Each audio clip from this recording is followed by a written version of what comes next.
Guys welcome back to new blog. আশা করি তোমরা সবাই ভালো আছো। অনেকদিন পরে একটু ব্লগটা আনছি।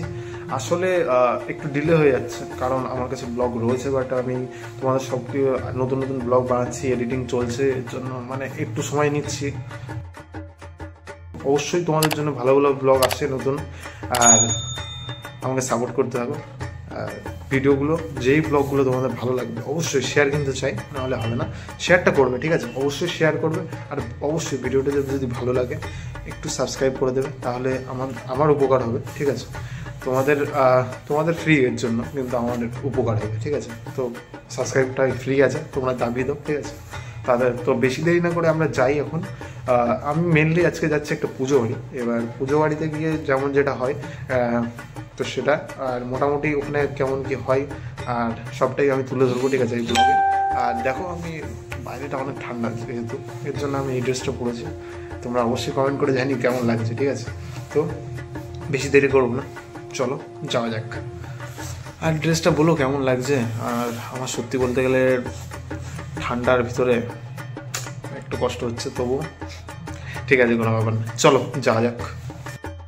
তো গাইজ আমি চলে এসেছি পুজো বাড়ি। এবার পুজো বাড়ি আমরা ঢুকবো। তো এই দেখো কত সুন্দর লাইটিং, একদম দারুণ লাগছে। চলে এসেছি আমরা পুজোর বাড়ির ভিতরে। তো দেখো ঠাকুরকে কত সুন্দর লাগছে, এখানে সবাই পুজো দিচ্ছে আর সাথে ঠাকুর মশাই পুজো দিচ্ছে। তো সামনেই আছে দিদিরা রয়েছে, সবাই বসে গেছে খেতে মোটামুটি। আমরাও বসবো একটু পরেই, একটু জায়গাটা হোক তারপরেই। এই দেখো কত সুন্দরই না হয়েছে জায়গাটা, সত্যি ভালোই লাগছে।